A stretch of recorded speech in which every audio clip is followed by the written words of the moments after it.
오늘 보실 말씀은 히브리서 5장입니다. 오늘 보실 말씀은 히브리서 5장. 우리가 히브리서라고 하면 제가 계속해서 말씀을 드렸듯이 이스라엘 사람들, 유대인들 향해서 바울이 그들을 향해서 한 말이라고 제가 말씀을 드렸습니다. 그런데 이 속에서도 우리가 믿음을 가졌다고 하는 우리들이 알아야 될 것은 그 믿음 안에 누가 있는지를 제대로 알고 또 이곳에서 이야기하는 것이 누구인지를 바로 깨달아 알아야만이 우리가 하나님 앞에 나가는 것, 그리고 또 예수 그리스도를 향해서 걸어갈 수 있는 그 길을 똑바로 알게 될 것입니다. 우리도 이제 많은 이들이 믿음이라고 하는 것, 우리가 부모님들 아니면 할아버지 할머니들 그 이전까지 믿음을 가졌던 선진들이 걸어갔던 그 길, 이스라엘 사람들도 마찬가지로 아브라함 때부터 이어지는 그 믿음의 걸음들, 그 모든 것들이 다 선진들을 향해서 대대에 물려 내려왔다는 거예요. 또한 우리들도 마찬가지로 믿음을 가졌던 사람들, 초대교회에 함께 있었던 사람들, 그 사람들을 통해서 그 사람들이 부모님일 수도 있고 할아버지 할머니일 수도 있고 그 앞에 세대일 수도 있어요. 그 사람들을 향해서 그들이 믿음을 키움으로 인해서 우리에게까지 그 믿음이 전해져 내려왔어요. 3대 4대를 거쳐서 우리도 믿음의 사람들, 믿음의 계보에 자리를 잡았다는 것입니다. 그렇다면 이스라엘 사람들을 향해서 바울이 무엇을 얘기하고 있는가를 알아야 돼요. 5장 전체에서 이스라엘 사람들이 예수 그리스도에 대해서 이야기할 때에 구약이라고 하는 것을 저버리고 이야기할 때가 너무나 많아요. 예수 그리스도께서 어떻게 이 땅에 오셨는지, 그리고 또 무엇을 향해서 이 땅에 왔는지, 무엇을 위해서 일을 하셨는지 그거에 대해서 이야기하고 있습니다. 그러면서 이스라엘 사람들, 그들이 다시 한번 회심해서 예수 그리스도께로 돌아오기를 간절히 소망하는 마음으로 이가 기록한 것이 바로 히브리서라고 말씀을 드렸어요. 그 중에 5장 전체를 보면 이스라엘 사람들이 알고 있는 것, 그들이 믿고 있는 구약시대, 창세기 그때부터 이야기를 말하고 있어요. 하나님께서 이 땅에서 그들에게 직분을 주시고 또 그들을 향해서 그들로 인해서 구원을 이루는 계보를 만드셨어요. 그렇기 때문에 그들에게 있어서는 어찌 보면 굉장한 자부심을 갖고 있는 사람들이에요. 그렇기 때문에 예수 그리스도를 제대로 받아들이지 못했을지도 모릅니다. 사랑하는 성도 여러분, 우리가 믿는 것과 하나님께서 원하시는 것은 전혀 다를 수 있어요. 우리가 지금 누리고 있는 것, 우리가 지금 행하고 있는 모든 것들, 어찌 보면 내가 알고 있는 것이 너무나 짧아서 다른 사람이 바라볼 때에, 특히 하나님이 바라볼 때에 잘못된 것이라고 말씀하실 수 있다는 것입니다. 내가 볼 때는 어때요? 내가 원하고 바라는 것이 온전하게 내 기쁨과 즐거움 속에서 이루어지면 그것이 행복이라고 생각해요. 그리고 그것이 기쁨이라고 생각합니다. 이때의 이스라엘 사람들의 기쁨과 즐거움은, 그리고 그 믿음의 주체는 바로 하나님이셨어요. 그런데 그들이 하나님을 부인하는 것이 아니라 하나님께서 행하시는 일들을 깨닫지 못했기 때문에, 그것을 알지 못했기 때문에 예수 그리스도를 부인할 수밖에 없었다는 거예요. 그것을 5장 전체를 통해서 이야기하고 있습니다. 말하자면 예수 그리스도는 누구? 제사장으로 이 땅에 오셨다고 말씀하고 있습니다. 제사장에 대해서부터 이야기를 해요. 5장에서 보면. 제사장이라고 하는 사람은 무엇인가 하면 우리의 죄를 하나님 앞에서 대신 속죄하는 사람. 레위지파 중에 가장 말하자면 힘이 있고 또한 하나님께 나아갈 수 있는 직분을 가진 사람. 말하자면 세상이 바라볼 때에 죄나 아니면 아픔과 고통, 그리고 또 자신이 행하는 모든 일에 대해서 다른 사람을 통해서 그 사람이 저 사람은 선한 사람이야 할 정도로 그렇게 자신의 직분을 잘 지켰던 사람들, 그 사람들 중에 하나님 앞에 속죄하기 위해서 1년에 한 번씩 속죄 제물을 드리기 위해서 그들 또한 자신을 위해서 먼저 제사를 드리고, 그리고 또 가족들을 위해서 제사를 드리고, 그 모든 것들을 거친 다음에서야 하나님 앞에 백성들을 향해서 속죄 제사를 드릴 수 있었어요. 그것과 마찬가지로 대제사장이라고 하는 직분은 굉장히 이스라엘 사람으로서는 하나님 앞에 나갈 수 있는 그 길을 열어주는 사람이라고 할 수 있습니다. 그런데 그곳에서 했던 것이 바로 제물이라고 하는 것인데, 그 제물이라고 하는 것이 어떤 것이냐? 동물들이 어떻게 목숨을 버려서 불태워져서, 화제라고 그러죠. 화제라고 하는 것은 불에 태워진다는 거예요. 불에 태워져서 온전히 하나님께 드려지는 거예요. 어떻게? 내 죄를 대신해서 죽는 거예요. 불타서. 그 대신하는 것이 뭐냐면 바로 동물의 생명이었다는 것입니다. 사랑하는 성도 여러분, 이 모든 것들은 다 구약시대에 하나님께 나가기 위해서 행했던 일들이에요. 그런 것을 얘기하는 것이 뭐냐면, 그들이 그러한 일들을 행했는데 바로 그 직분을 누가? 예수 그리스도께서 담당하셨다. 이것을 설명하고 있는 것입니다. 그러면서 이전에 보면 무고하고 란 말이 나오는데, 무식하고, 무고하고도 마찬가지고 무식하고도 마찬가지고 미혹한 자들, 능히 용납할 수 없는 것은 자기도 연약하게 씌어 있습니다. 연약한 것에 쌓여 있기 때문에 자신이 지은 죄와 허물을 자신도 모르고 짓는다는 거예요. 자신이 원해서, 자신이 바래서 내가 기쁘고 즐거워하는 것에 내가 빠져서 하는 일, 그 일로 인해서 내가 죄를 짓는 일, 그것이 바로 미혹이라고 할 수 있어요. 그러면 이 모든 것들, 그 모든 것들은 다 내가 알고 지기도 하지만 내가 알지 못하고 부지 중에 행하는 일들, 그 모든 것들이 다 무엇으로? 죄로 있다는 거예요. 이 모든 것들을 대제사장이 왜 이런 죄를, 예물을 드리느냐 설명하는 거예요. 설명하는 거예요. 우리가 이스라엘 사람이라고 하면, 그리고 또 지금으로 얘기하자면 믿는 사람들이라고 하면, 내가 행하는 일들, 내가 한 걸음 한 걸음, 내가 즐거운 일, 기쁜 일, 그리고 내 딴에는 주님의 일을 한다고 해서 할 때도 마찬가지로 내 딴에 하는 일들, 내가 악한 마음을 품어서 한 일이라면 당연히 죄를 받는 것이 당연하지요. 그러나 내가 어때요? 나는 누구의 선한 일? 다른 사람을 위해서 선한 일을 하는데, 그 다른 사람, 그 사람이 아닌 다른 사람의 입장에서 보면 그것이 죄가, 그리고 아픔과 고통이 될 수 있다는 것입니다. 그것이 바로 부지중에 지은 죄라고 하는 거예요. 부지중에 지은 죄를 사함받기 위해서 이렇게 제사를 드리는 거예요. 속죄제라고 하는 1년에 한 번 드리는 죄. 자신이 알고 있으면서도 모르고 지은 죄. 그 모든 것들을 짓는 것, 바로 사함을 받기 위해서 드리는 제사가 바로 속죄제예요. 속죄제에는 3가지가 있습니다. 첫 번째로 자신과 가족을 위해서 속죄제를 드려요. 이것은 제사장, 레위 지파를 대상으로 하는 것이라고 할 수 있습니다. 그러면서 이건 대제사장들의 가족을 위해서 하는 거예요. 대제사장들의 가족을 위해서. 두 번째로 레위 지파, 아론 계통의 제사장들, 그 제사장들을 위해서 다시 한번 제사를 드리고, 또 세 번째로 이스라엘 백성들의 죄를 위해서 제사를 드려요. 이것처럼 자신이 맡은 것을 향해서 자신이 행하는 일들을 위해서 먼저 제사를 드리고, 또한 그것을 행하는 사람들, 함께하는 그 제사를 준비하는 사람들을 향해서 또 제사를 드리고, 그런 다음에 백성들을 위해서 제사를 드립니다. 사랑하는 성도 여러분, 이 모든 것들은 다 무엇 때문에 제사를 드릴까요? 속죄하기 위해서, 자신의 죄를 용서함 받기 위해서 누군가가 동물들의 그곳에서 죽어야지만이 이루어지는 거예요. 죄라고 하는 것은 죽음을 이야기합니다.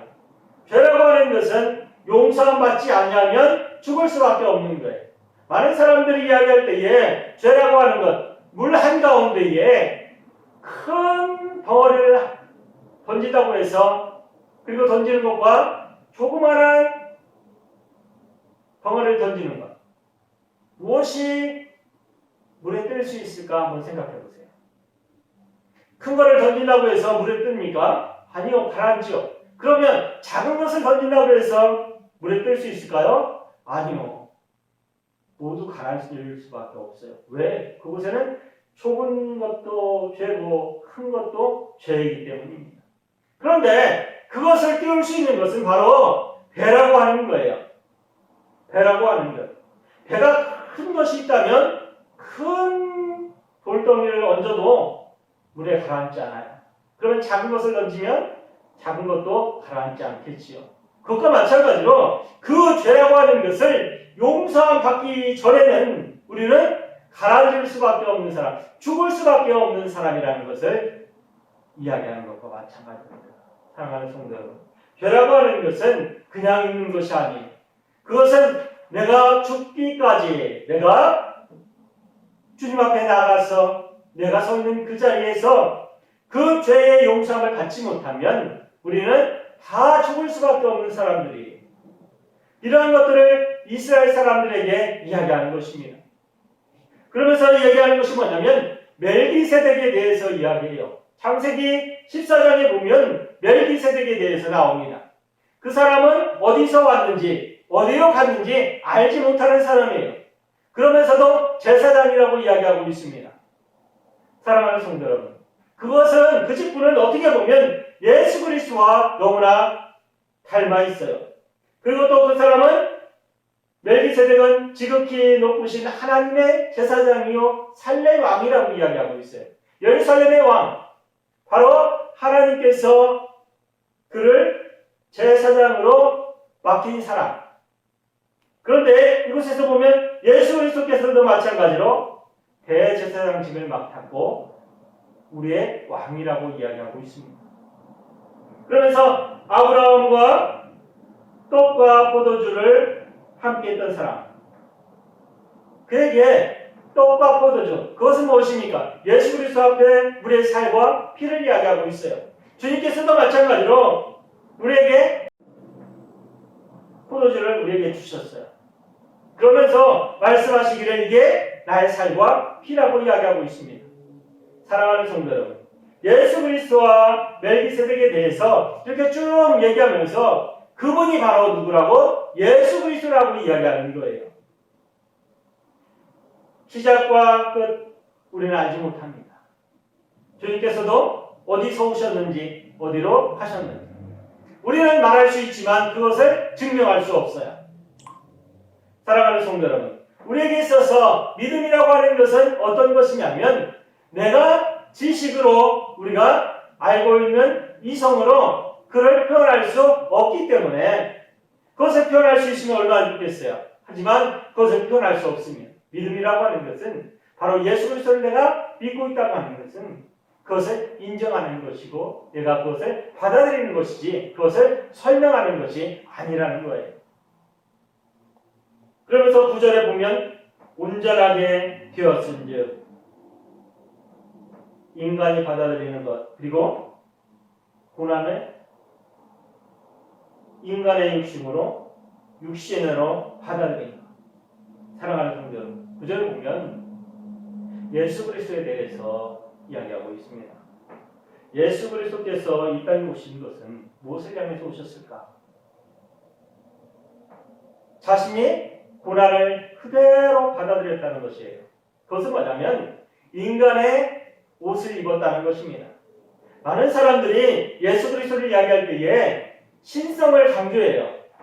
그러면서 육성을 부인하는 사람들이 많습니다. 하지만 우리는 신성과 육성, 말하자면 우리의 몸을 입어서 우리가 받았던 고통과 아픔 그 모든 것을 다 똑같이 당하셨다고 인정하는 것입니다. 그러면서 하나님의 아들이라고 하는 것도 인정하는 것이 바로 신성과 인성을 인정하는 거예요. 그것은 뭐냐면 하나님이 신분으로 이 자리에 왔지만 그분은 어떻게 인간으로도 이 땅에 오셨다는 거예요. 그것을 이야기하면서 그것 중에 가장 중요한 것이 뭐냐면 신으로서 이 땅에 왔다면 우리 아픔, 고통 느끼실 수 있을까요? 없습니다. 들어서 이해할 수는 있고 보고서 이해할 수는 있어요. 우리가 지식으로 아는 것과 그리고 또 체험으로 아는 것은 전혀 다른 것입니다. 우리의 삶을 이야기할 때에 어떻게 이야기하는 것이 중요해요? 내가 직접 체험하고 경험하고 내가 느낀 것, 그것을 아는 것이 진정으로 아는 거예요. 그것은 바로 예수 그리스도께서 이 땅에 오심으로 인해서 육신의 옷을 입고 그 모든 것을 다 체험하셨다는 거예요. 직접 경험하셨다는 것입니다. 그것이야말로 그 믿음과 그리고 또 그것으로 인해서 우리의 죄를 사할 수 있는 직분을 받으셨다는 것입니다. 사랑하는 성도 여러분, 내가 가지고 있는 것과 남이 알고 있는 것, 그리고 또 내가 알고 있는 것과 남이 알고 있는 것, 그 모든 것들은 내 입장에서 이야기하는 거예요. 그 반대편 사람도 마찬가지로. 하지만 그것을 직접 경험한 사람이라면 그것은 자신의 입장에서 이야기하는 거예요. 바로 예수 그리스도께서 우리의 중보자가 되신 가장 큰 이유입니다. 가장 큰 이유. 어떻게? 직접 당하셨기 때문에, 직접 겪으셨기 때문에 우리를 대신할 수 있는 거예요. 사랑하는 성도 여러분, 이런 말을 하면서 이스라엘 사람들에게 이야기하는 것입니다. 너희들이 믿음을 어떻게? 예수 그리스도 앞에 내어놓으라고 이야기하고 있습니다. 그것은 뭐냐면 자신들이 가지고 있는 직분, 자신들이 가지고 있는 우월성, 자신들이 가지고 있는 차별적인 것, 그 모든 것들을 내어놓으라고 이야기하고 있습니다. 그러면서 예수 그리스도께로 돌아오라고 이야기하고 있습니다. 그 모든 것들이 다 나라. 그것을 이야기하면서 이스라엘 사람들에게, 그리고 또 예수 그리스도를 믿다가 유대인들 쪽으로, 이스라엘 사람, 유대교 쪽으로 갈아탔던 사람, 그 사람들을 향해서 너희들은 믿음이라고 하는 것을, 예수 그리스도라고 하는 것을 너무나 잘 알지 못하고 있다 이야기하고 있어요. 그러면서 연약하다는 것에 비유하고 있습니다. 연약한 자, 고통과 아픔, 비난을 받았을 때에 내가 그것을 겪어내지 못하고 있던 곳으로 다시 돌아가는 사람들, 바로 유대인들을 향해서 이야기하는 거예요. 다시 개종하는 사람들을 향해서 너희들이 예수 그리스도를 온전히 알고 온전히 바라봤다면 너희들이 가는 그 길이 잘못되어졌다는 것을 너희들이 알 것이다. 그러면서 너희들의 믿음을 굳건하게 세워라. 지금 있는 너희들, 돌아서는 너희들은 연약한 믿음을 가진 사람들이다. 그러면서 그 믿음을 굳건히 세우길 말하면서 너희들이 알고 있는 그 멜기세덱처럼 예수 그리스도께서 이 땅에 오셨다는 것을 다시 한번 이야기하는 거예요. 그러면서 사랑하는 성도, 우리에게도 지금 말씀하고 계십니다. 지금 힘들고 어려워요. 그러나로 인해서 많은 사람들이 아파하고 고통스러워할 수 있습니다. 그 믿음을 우리가 지켜나가야 돼요. 왜? 예수 그리스도께서 먼저 당하셨기 때문에, 그리고 또 그것을 우리에게 보여주셨기 때문에, 그것을 또 성경에서 말씀하고 계시기 때문에, 사랑하는 성도 여러분, 우리 믿음을 지키세요. 그 믿음을 지키는 것만이 하나님께 나가는 그 길이고 예수 그리스도를 향해서 걸어가는 길입니다. 내가 믿음을 지키는 건 나를 향해서이기도 하지만 내가 믿음을 지키기 위해서 희생하고 헌신하는 그 모습은 내 후대를 향해서, 나와 함께하는 사람을 향해서, 그 사람들이 나를 보고 내 길을 걸어갈 수 있게 그 길을 인도하는 그 지표가 되기 때문이에요. 우리가 바울을 보고 믿음을 지켜야 한다고 이야기하고 있고 그 믿음을 향해서 걸어가야 된다고 이야기하는 것이 무엇입니까? 그것은 바로 바울이 누구를 향해서 걸어갔기 때문에, 예수 그리스도를 향해서 걸어갔기 때문에, 그것을 보고 우리는 바울을 저 사람 대단한 사람이야, 저 사람 큰 믿음을 가진 사람이야, 나도 저처럼 돼야지 하는 이유는 단 한 가지, 바울이 누구를 향해서? 예수 그리스도를 향해서 걸어갔기 때문이에요. 우리는 그러면 누구를 쫓아서 걸어가야 돼요? 바울이 걸어갔던 그 길을 쫓기도 하지만 그 길을 본 삼아서 우리는 누구를? 예수 그리스도를 쫓아서 가야 돼요. 사랑하는 성도 여러분, 지금 힘들고 어려운 시기인 것 너무나 잘 알아요. 세상에서 떠들고 많은 이야기를 하는 것으로 들어서도 알고 있지만 우리가 사회생활을 할 때도 그러한 일들을 겪으면서 알 수 있습니다. 하지만 사랑하는 성도 여러분, 믿음을 지키는 것이 가장 귀한 것입니다. 내가 가장 귀한 것을 지키기 위해서 내가 조금은 헌신할 수도 있어야 되고 조금은 힘들어할 수 있어야 합니다. 그 모든 것들이 다 누구를 위해서? 나를 위해서 하는 거예요. 다른 사람을 위해서 하는 거 아니에요. 그 나를 위해서 한다는 것은 무엇입니까? 내가 예수 그리스도 앞에 있다는 것을 고백하는 거예요. 사랑하는 성도 여러분, 힘든 시기에 자신의 믿음을 지키는 것 가장 중요합니다. 그 중요한 것 중에 가장 중요한 것은 그 믿음을 지키면서 주님께로 나아가는 거예요. 사랑하는 성도 여러분, 믿음을 가지시고 오늘도 승리하는 삶 사시기 바랍니다. 기도하겠습니다.